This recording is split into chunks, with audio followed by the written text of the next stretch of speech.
Brad. Oh, wait. Oh no. New year, new me. Brad, new year, new me.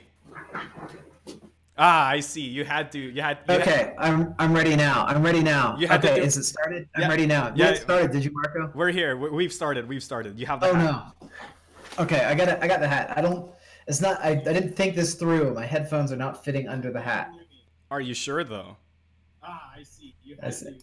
Yeah, I'm 100% sure that my headphones don't fit under this hat. It looks pretty dumb. I can see it. I can see myself here on the screen. I'm taking off the hat. I'm just gonna put the hat, I guess, here on the back of my chair to remind you that I have it. Brad, put it. Put the I hat. would be wearing it. Put the hat on your hand like that and make it like a puppet. Oh, like this? Oh my god. Hello, Marco. This is Sub Brad. Sub Brad. Yeah, like that. I am one under Brad. Hi, Thurindos. Welcome. We're live, everyone. Yeah. Hello. So, Marco, I have to ask because we played up that we're doing this live cast now. So first of all, welcome everybody to the first Level with Us live cast here on YouTube every Wednesday from 4:30 to 5. We're going to be talking with you, with us. With us? You know, we should really come up with a cool intro that's something like, hello everyone, and let us level with you, or something like that. You know, we should do that. Yeah, we should do something like that. Well, we should have a cool video. Oh, like a short animation at the start, like a short animation that plays before we get started. You know what? I'll work on it. I'll do. We have a short. I mean, we have an animation. We just have to figure out how to play it before we start. I mean, if you trailer it onto the front of the video. I see. I mean, look, if you wanted that, I could have actually set it up prior to this stream. If only I knew. Okay, so next stream we'll get it right. Next stream. All right, it's fine. Next stream. Okay. But anyway, Marco, I have to ask. Now that we're here, and now that we have legions of loyal fans joining us. Do you have a program actually planned for this, or are we just gonna shoot the breeze for 30 minutes? So actually, the program for this episode is gonna be really simple, and it's again, we talked about this before, but this show is gonna be a little bit more light, a little bit more like the old Level Cap podcast, where we do indeed shoot the breeze for a while. But for this one, I want to talk. I have two specific talking points that I want to talk about, Brad. So are you okay with that? Yeah, go ahead. All right. So I'm here to talk to you. So if you've got points, I've got talk. All right. So the two specific talking points we want to talk about are, number one, what's this podcast? What's this live cast? What happened to the podcast? Why are we doing this? And number two, new year, new plans. What are we going to do for Level 99 games in the year 2020? Hey, Brad, now you can't make the meme that you can't answer that question because you do indeed have 2020 vision now because it's 2020. Oh, man. I haven't had 2020 vision in like 30 years. What are the grade of your glasses? Like, I actually don't know. Bad, like, yeah, like just from just like terrible 20 to 160 bad, I think, somewhere in there. Right. But anyway, this video over here is distracting me. My monitor is distracting me, so I'm gonna pause that. All right. But yeah, and I am really excited about our new plans, and we do have a vision for the new decade that we're pursuing aggressively, and I'm really excited about that. All right. So I'm happy to talk all about it. Also, I got this copy of Pixel Tactics Legends that I was going to show off at some point. Oh, it's legendary. Brad, you spoiled the surprise. You were supposed to hold that till the end so that people would be interested. You're supposed to be people know that I have this, right? I mean, I think I've said it before that, hey, I have Pixel Tactics Legends. Where's your gravitas? Where is your showmanship, Mr. Talton? Okay, I'll work on that. All right, by the way, for chat, I think Thurindos says that we are starting the year off with BattleCon. Yeah, we kind of did an update about this in our newsletter. And also, the Confused Rice Man says, can I get a vroom vroom for Taxi Meta? Vroom vroom for Taxi Meta. For people Taxi Meta? So for people who don't know, there's actually a group of people somewhere in America, I'm not going to give away too much information, where there's a person named Taxi, and they actually all kind of play in their local college. So there's like an entire metagame set in that college. And the person who's most active on Discord is called Taxi. So whenever we're talking about their metagame, we just call it Taxi Meta. And this is a BattleCon This is an cell? Exceed. Or This is Exceed, an Exceed Exceed. cell. Yeah. So the thing about it is that their meta is very defined by being overly patient. They like doing spacing, and they kind of like it's like I'll take the move action to move to range 4 instead of 5 because this threatens more things. Blah blah blah. I see. I see. Right. So by comparison. Yeah. By comparison, Discord meta is like unga unga. Let me play assault at range 3, dar dar, right, like that. So, Okay. Yeah, I'm definitely one of those Unga Bunga players myself. right? I'm sure I would get schooled in the taxi meta. Oh my gosh. So there. But yeah, that's cool. Well, I hope you guys are excited for Shovel Knight. Oh my Which gosh. I do have news for like the port for Shovel Knight. That's getting what's the word? That is arriving at our freight forwarder. It should have arrived today. Oh. I called them this morning. They said it's going to arrive today, so I assume it's arrived today. And they're going to get it to the fulfillment center, off to the fulfillment center by Friday. We'll hopefully be shipping it out as scheduled next week, on the 15th, or hopefully sooner. That makes me very excited. I really love the Shovel Knight Exceed set. I played a lot of the characters. My favorite character is King Knight. Who's your favorite Shovel Knight, Brad? Like. Oh man, I really enjoyed Propeller Knight. Oh, I like Propeller Knight too. Yeah. But that's what's out right now, or what's coming out imminently. Right. That's neither here nor there. It's Shovel Knight. Really, let's talk about the first point, though. Let's talk about why we're doing this live cast, what happened to the podcast, etc. So, as the person who worked on the podcast a lot, Brad, what happened to my show? Well, the show went great, and and it ran for a full year, and I wouldn't say there was anything really particularly troubling about the Level Cap podcast, but at the same time, we are moving into the new year with a focus on different kinds of media, and especially on getting to work directly with meeting directly our fans. We want people to get to know you and me and who we are, and to talk with us face to face. And we used to have conversations on the podcast, and people said, "Oh, I feel like you're right there in the room with me," and I enjoy that, and that's why I listen. So we can take that one step further and actually put people in the room with us and talk with them. Right. And there are a couple of different advantages to this. One, by doing it live, we don't have so much overhead. Right. And then two, by doing it with fans, we actually have an endless source of material in the form of fan questions, which I've got over here on my side screen. Right, for sure. So it's great to have. So it's not just great to be here with you, Marco, as I have been for the past 4 years, but it's also great to be here with all the fans for the very first time. That's fair. I also feel like there's an advantage to seeing our faces on the screen. It makes us a little bit more personable, more than just a bunch of weird voices. One isn't just the guy who speaks regular English, and the other one is the guy who speaks with a weird accent and doesn't know how English works, right? So yeah. Well, I think that there's one other thing that we want to say too, and it's maybe a little more squiggly than the reasons that we've stated. But by talking with fans directly and by having this open forum, we have a place where fans can put things right in our face to say, what happened here? Why did this go right or wrong? Or what are you doing? Or why did you make this decision? We can't screen out these questions on a live cast. So we're allowing fans to confront us directly with the state of the company and with the state of the projects. Right. So it makes us more accountable in that sense, right? Yeah, there's a sense of increased accountability when you're talking to us directly. Right, for sure. And, at the end of the day, I think this is what this show is going to be all about. It's going to be about, technically, it's a show about you, like the fans. Not you, Brad. Not me. It's a show for the fans, right? The fans are here. They want to get their questions answered. They want to ask meme questions. They want to hang out. Really, it's going to be directed a little bit about what you guys want us to talk about. Usually, I'll come in here with a few topics so that Brad and I can start talking. and hopefully serve as a springboard for all of you to jump on and ask us some questions. So until we get to those questions, let's talk a little bit about your 2020 vision, Brad, which apparently doesn't exist because apparently you've had bad eyesight for forever. So everyone, we're going to talk about the plans for 2020. So Brad, is it BattleCon? What's happening? What's changed with level 99 games?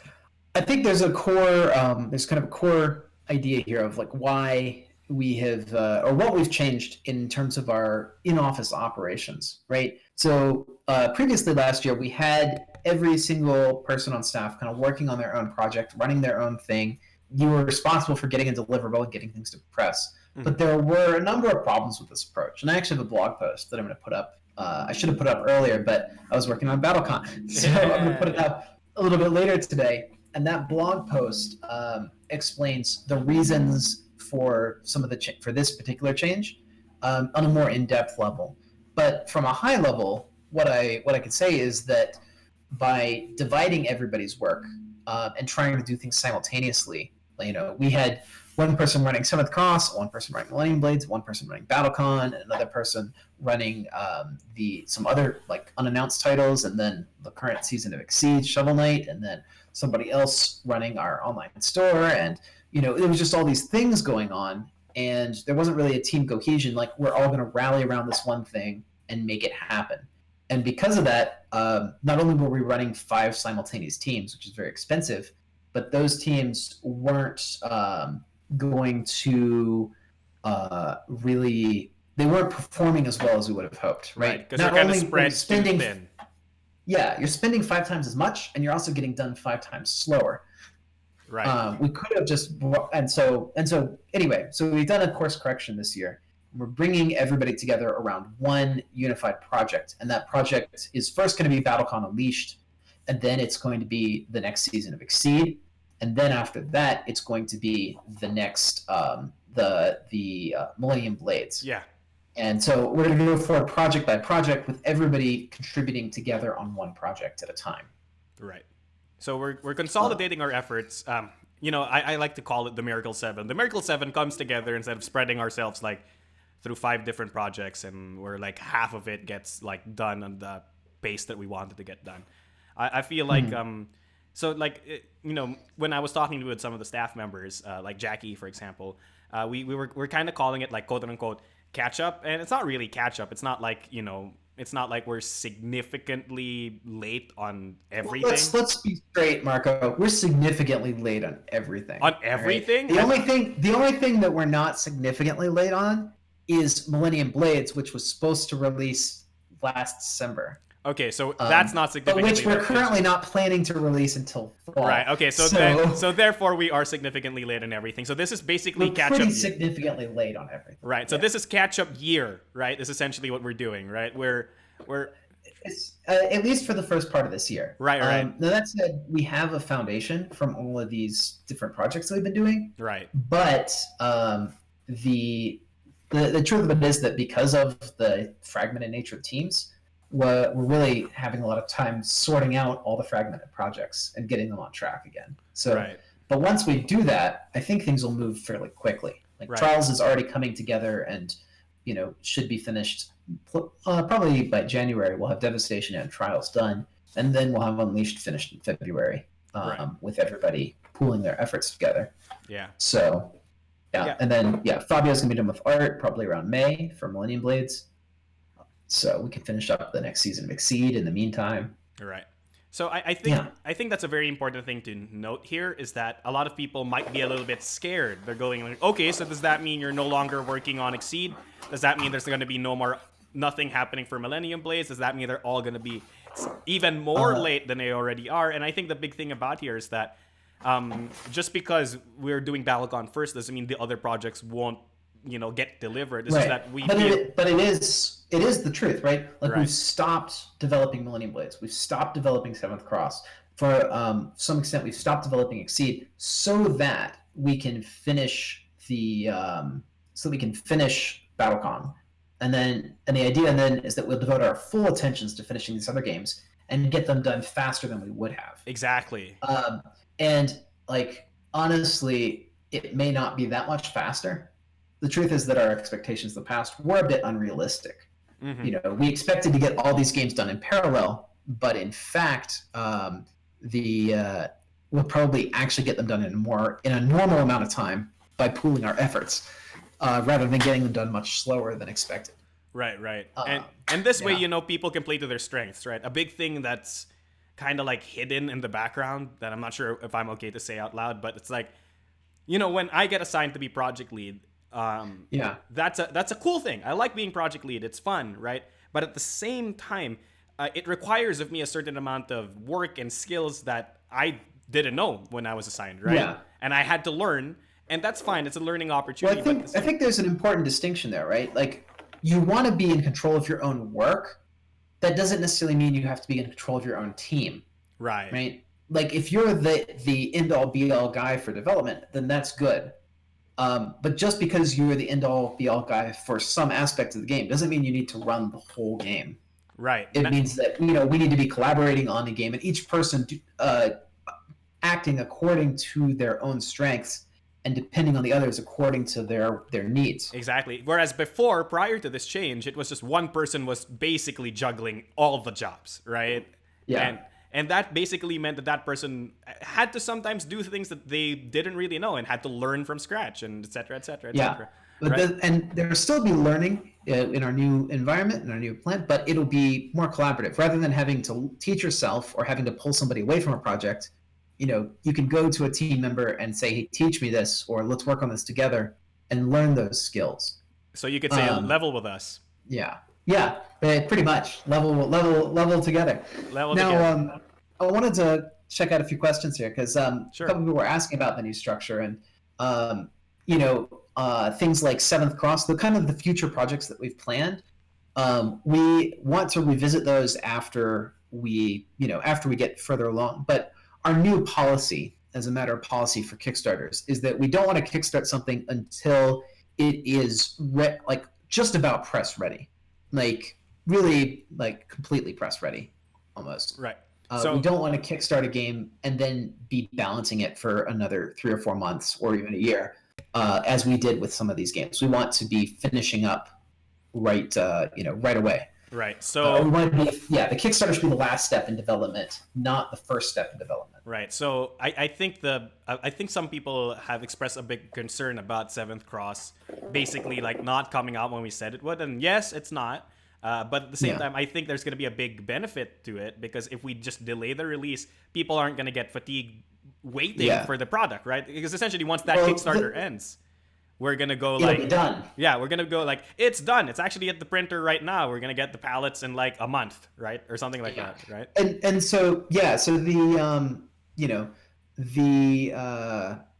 the project, I guess I'd say the thing about Seventh Cross, I guess that people really are feeling is a twofold problem. One, because there was a skeleton crew working on it to make progress, we didn't see much progress coming along. We developed very slowly. And secondly, we also didn't launch it until it was absolutely ready. And the combination of those two things, has caused this situation. That said, if we had launched, if we'd launched it a year ago, just based on what we had, it wouldn't have been very well thought out product. So, right. But anyway. Yeah, a late game. If a game becomes late because you want to make it good, that's fine. But if you rush a game out, it'll be bad forever, right? This is the point. Yeah. As in the immortal words of Miyamoto. Right. Absolutely. Exactly. All right. So I want to answer some of the other questions. What month do I check the store? All the questions are about shirts. Right. Exactly. So what month should I get a Thanos playmat or Eugenia shirt or Eugenia playmat? Wait. Before we go into these questions, Marco, let's lay some groundwork. Sure. There's a new store. I imagine if you're listening to this, you've probably already seen it, but there is a new store. It now has T-shirts. Every month we are going to do a different T-shirt that's available for just that month. This month the T-shirt is Seventh Cross, and there's a playmat for Seventh Cross as well. So that's what we got coming out. There's also caps. Just saying. Oh, and there's caps. The caps I think are more of a permanent fixture, though. I don't think those are going to rotate. Maybe the colors will rotate every month, but. Point being, new shirts are coming, and we're in the process of planning those. And so a lot of people in our chat have shirt suggestions. or shirt ideas, or they want to know how to make a shirt suggestion. So what would you do if you wanted to suggest a shirt? If you had a great idea for like the Eric t-shirt, maybe it's got that picture of Eric jumping forward and then like in graffiti outsourced at the bottom. Outsourced. Wait. Is it outsourced, not outsorked? Oh no, I'm done. It's like sorcery sourced, outsourced. Oh, okay. So if you want to suggest those kinds of shirts, the biggest and easiest way would be to go to our Discord and tag Jackie. This is a Jackie thing, by the way. So it's your job to bug Jackie. At Kanashimi.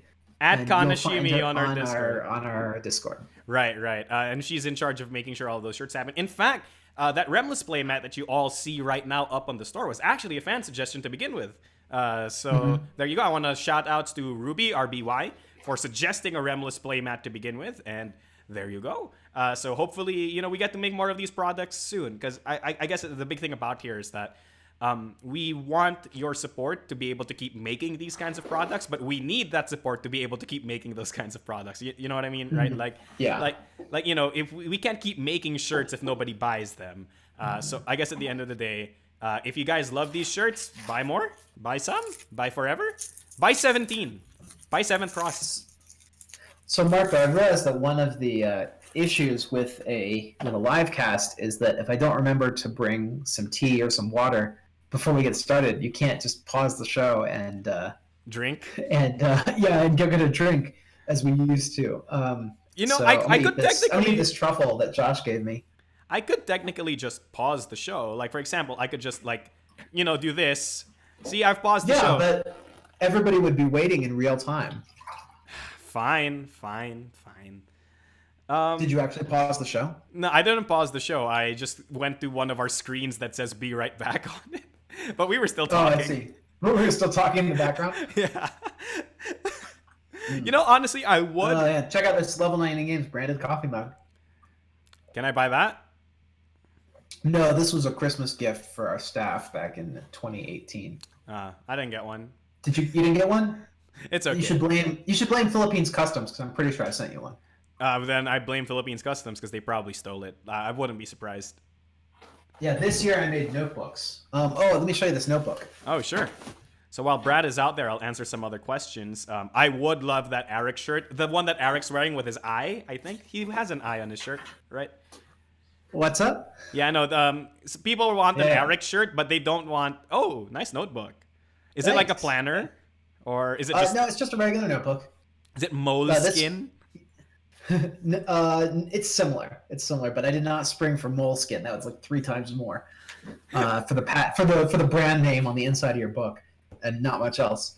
But no, this is our Christmas gift 2019 for all of our staff. So that's should be getting one of these in the mail at some point. Fingers crossed Philippines Customs doesn't steal it again. Yeah.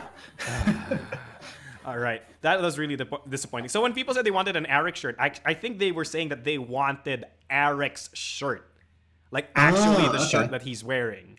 So yeah, because I think I can't remember if it's in Calistar's final art, but originally Eric and Calistar both wore the same shirt, and it was like an emblem shirt for the sorcery department in Argent. I see. Okay. But now the sorcery department has a very different logo after post Argent, the consortium, and so the shirt itself doesn't actually mean anything. It's just Eric's shirt. You know what? That could just be Eric's shirt. That's his, maybe he made a logo for himself because he thinks he's so cool, and then he just printed a shirt for himself. Because that's something Eric would do. It's like, Papa, please print me this shirt, Papa. And then they do it. Okay, sorry. People are asking some questions. Yeah, I think that we could certainly put that together if people are interested in it. As worn by Eric. You know what? The only merch that I will spring for, Brad, the only merch is a t-shirt, right? But you know those t-shirts that kind of make it look like you have muscles? Like it's just a printed on body of a person? Right. That Wardlaw shirt. Yes. I knew it. The chest hair. But what about a Trias shirt with the big scar? With a scarf and he's just like shirtless underneath? With a scar. Yeah, each shirt comes with a different different story about where the scar came from. Oh my. Okay, and on the back of every one it says, "You know how I got this scar." And there's a randomly generated It's just phrase. some random generated phrase, and then the bottom, and that's how I got this scar.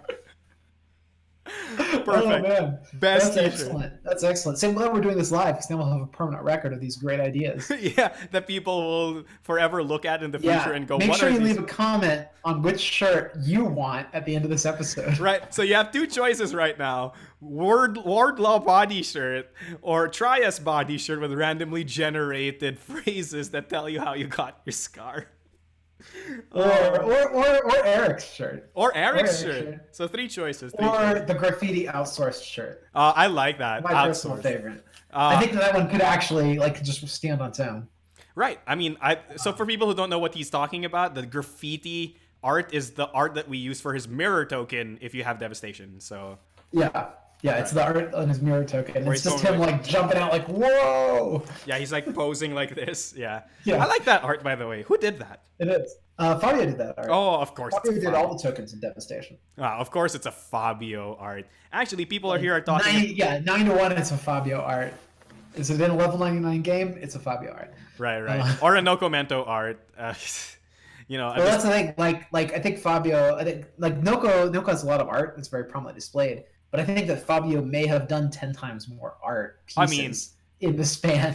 To be fair, Fabio does Millennium Blades. So yeah, that's, exactly. That's I think Millennium Blades is probably half the art pieces our company's ever bought. It's true. So somebody in chat, Josh said, yeah, we'd be lucky if Fabio still has two hands by the end of this project. How many pieces of art are in a Millennium Blades game? Like, so there's Josh can answer that question in chat, I think, but the short answer is there's about 8 in a set, 9 if you count the logo for the set, which Fabio also does. Mm-hmm. So there's 9 in a set. Millennium Blades, I believe, shipped with about 20 sets. So 180 set arts in Millennium Blades, plus there's like 60 in the core set. Right. So, and then the 6 characters and their magazine covers. But there's well over 300 pieces in base. Set rotation is half again as big, so that's another 150. And then collusion is also about. I want to say collusion is a little bigger than set rotation. It is. So we're probably getting on 800 art pieces that have been created for Millennium Blades. Oh, jeez.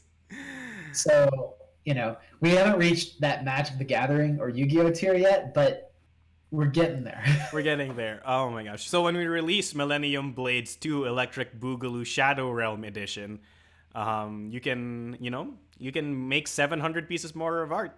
I think that we'll revise. We'll step back from that. One of the things that I've been thinking about in the future, and we've been having some discussions here in the office about it, is the kind of way that we approach games, as far as like not only just the games themselves, but the way that we take on projects. Right. So, for example, a game like Exceed, where there's a core engine and we build expansions along it. That is a pattern that we've repeated. We started with BattleCon, and then with Pixel Tactics, and then now with Exceed. And each one of these games that we make, we kind of get the process down. We're getting better and better and better at it. Yeah. And so that kind of core concept seems to me to be kind of the defining concept of Level 99 games. Not that every game has filled that concept. We've had games, say like the small minigame library games like Anansi, Noir, Witch Hunt, the original minigame, Witch Hunt, games like that haven't quite fit that mold. Mm-hmm. Some of which have been quite successful, say like Argent, others of which haven't been so successful. And but either way, regardless of all that, my feeling and the feeling I've had, over the past few days is that a lot of people are, making games like Argent or like Imperial or even like Seventh Cross these days. Right. But not a lot of people are making a game like Exceed or BattleCon. Very few companies have the guts to step out and do a living card game, or the experience and balancing to to create that high level tournament balance that we and create. and to churn it out as fast as we do, right? Yeah, to put it pejoratively, sure. So so I'm wondering if should we even bother to pursue big box games in the future, or should we be looking for ways to iterate on that core competency and make More lifestyle more games. yeah, well, to become the best manufacturer of living card games in the world? Like, should we just go all in on this concept and let go of our other concepts? Right. So we're basically going, do we want to turn into like it's kind of like Riot, right? Like do we want to be like old Riot where it's just like it's just League of Legends. It's like nothing actually else. Like something like that, right? Yeah. We focus on the Well, one thing, we do it really well. Not I mean, yeah, focus on one thing, but what's Not one a game. better example? I guess, yeah, not just one Like game. Platinum but, Games, I guess. Like Platinum Games, right? If you know, yeah, right? like Platinum Games makes one kind of game really, really well, and they don't bother trying to make anything else. Right, exactly. Platinum And Games is that's better. kind of where and so that's my kind of the thought that I've had is perhaps that we should curl up around this core concept and make that our whole driving force, and achieve that kind of conceptual continuity that will continue to pay dividends. Exceed is great because BattleCon was good, and BattleCon 4th edition is going to be even better, I think. But the point is that we by building this kind of game, we get better at this kind of game. Right. That's what right. I mean to say. And so we could get onto the third and the fourth and the fifth games in those series. Yeah, Supergiant Games is a great example. Supergiant right? is also really good. Yeah. Yeah, there's a company with a really strong core concept, and when you get a Supergiant game, you know what you're going to find in the box, and that kind of key identity and brand is something that I think we haven't achieved because we get distracted by even successful games like Argent. Right. But but distracting us from that core mission of creating really great living games or really great expandable games. Right. I think I think to me at least, like one of the big things about Level 99 games is that I don't know whether or not you like this, but we're essentially the board game company that rips off video games constantly. You know what I mean? And that's not a bad thing. That's not a bad off is a little bit mean, but I get the idea. Like translating video game concepts to a tabletop space. Right. It's something that we're really good at, right? Like, because to me that seems to be the thorough line between all of our really good games, right? Like BattleCon and Exceed are fighting games. Pixel Tactics is a strategy game. What about Millennium Blades?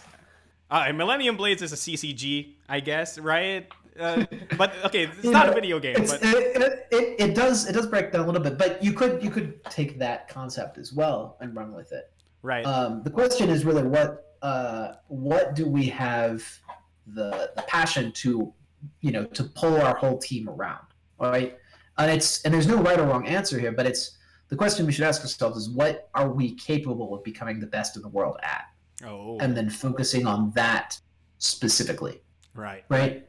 Like, and it doesn't mean like the end of all things, right? If we, it doesn't mean we don't make a Euro style board game, but it means we build one in an episodic fashion and maybe combine our core idea with this variant idea, right, and meld them together. Imagine if instead of Argent base and expansion, there were like 4 different Argents, like each department, and you could mix and match them all together, and each one was its own standalone game, but also part of the bigger whole. Brad, and it was a living board game. Brad, you're doing the Voltron again. Are we gonna do the Voltron board game where you have 4 board games that all combine to become a 5th board game? I'm pretty sure there's already a game that does that. I think some people have tried. I think it's a concept that nobody has truly done successfully, because either the base games don't stand alone very well, or the combined game isn't as strong as the individual parts. Right. Yeah, that's true. Yeah. So, yeah. But anyway, aside from all that, we are trying to stay focused on individual projects and on core competencies.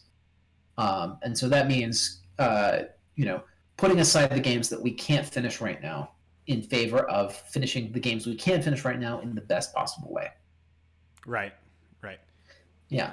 I mean, at the end of the day, I think we should really be playing to our strengths, and those are our strengths. Like, I mean, as much as I'm remiss to say it, I have played significantly more games of those kinds of, like, I've played more Millennium Blades, Pixel Tactics, BattleCon, and Exceed than any of our other games combined, right? Like, yeah. Even if you think about like time wise, right? Like a game of Millennium Blades is as long as like 12 games of Exceed. But I still think I've played more Exceed than Millennium Blades from a time perspective. right, for sure. So It's just the nature of the thing. Like, I have like what, 300, 200 Exceed games at this point, like over 500 games of BattleCon, and then for Millennium Blades, you get to the part where I'm like barely reaching 50, right? I mean, like. And even then, like, if you convert that, like, every game of Millennium Blades is like 2 hours, 3 hours, and every game of Exceed is like maybe 15, 20 minutes. Yeah. Even then, like, that's still more hours dedicated to Exceed than it is to Millennium Blades, right? So, yeah, I get you. So people are talking about Clay. Clay is also really good, yeah. They have that, you kind of know that they're always going to come in with that hand-drawn, like, vectorized style. You can Vanillaware is another great iconic brand in the same vein. What does Vanillaware do? Odin Sphere, Dragon's Crown, Grim Grimoire. Did they do the game where you're like a samurai, you're like a girl or a boy samurai, and then you like it's like a side-scrolling beat 'em up? Maybe they did a bunch of side-scrolling beat 'em up type games. Okay, but yeah, Vanillaware is a great company too. All right. But anyway. Well, we're getting to the end of our time. It feels like it barely started, but here we are. We still have like 20 minutes, Brad. Well, I thought we were scheduled for 30 minutes so that we could go over by 15 and into the like 5:15. Okay, fine. Right. Look, hey, but if we say everything now, we won't have anything to say next week. That's fair. All right, so everybody get your last few questions in before Brad and I sign off for the rest of the show. Again, these podcasts are going to be, live casts are going to be a bit short, a bit sweet, and then maybe next week you can come back and we can talk a little bit more about some other things, And I think that's the really big thing about this format is that it's going to be short and sweet, which means that we can dedicate an entire episode to maybe talking about how Trias really got his scar. Who knows, right? Like, absolutely. Spoony? I don't think you're gonna get a straight answer on that. I mean, that's the point, right? That's the joke. We have to bring Julian on for that episode. Wait a minute. I just noticed something. Everybody look at this art of Trias right here. Where's the scar? Which art? Oh no. He lost it in Imperial. That's how I lost my scar. That's the YouTube. No, you got some explaining to do. All right, everyone. Let's check these questions. Hey, is Exceed Shovel Knight being shipped soon? So, Aiden Clark, we in the previous at the start of the podcast, we talked about how we are expecting to get it shipped into us tomorrow or today. That we. So here's the whole story again. It's at the this morning. The freight forwarder called me. They said that they were going to receive it in Chicago today. Okay. I did not get a confirmation of that, but I'm planning to call them again at the end of the week and confirm that they got it shipped out to the fulfillment center by Friday like they expected. Mm-hmm. So at the end of the week, I'll know that they've got it. If they ship it on Friday, we expect it to arrive at the fulfillment center on Tuesday, get broken down and into the catalog the same day, to ship out on the 15th as expected. Okay, so we're on schedule. Yeah. Great.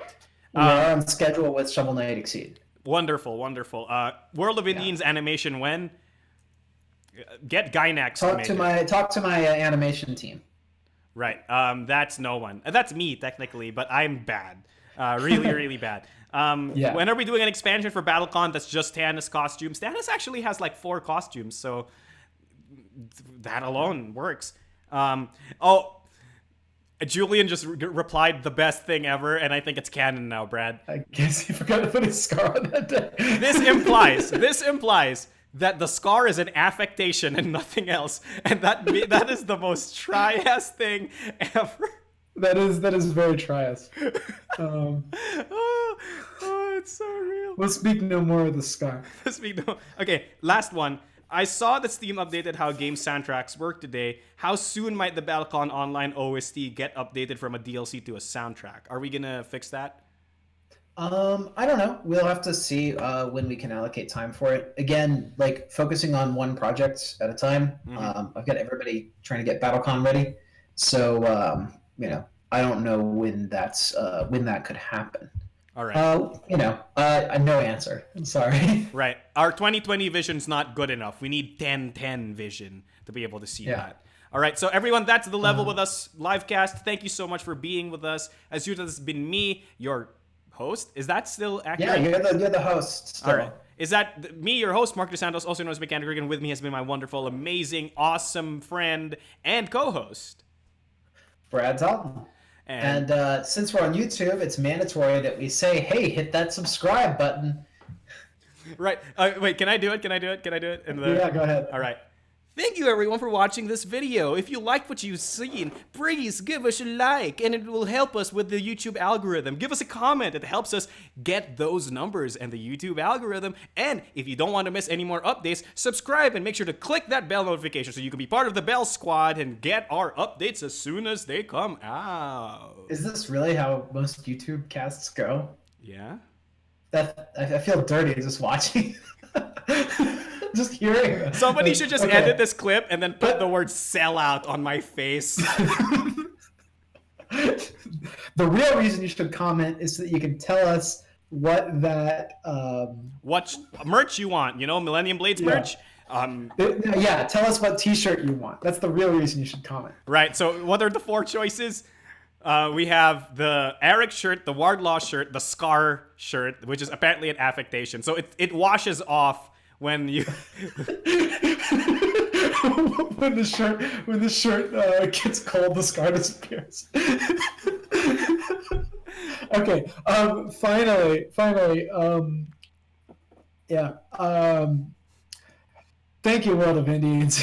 Thank you. And good night. Thanks for leveling with us. Switch style. Don't forget your Switch style, and thanks for leveling with us, everyone. Happy gaming. Happy gaming. Oh my god.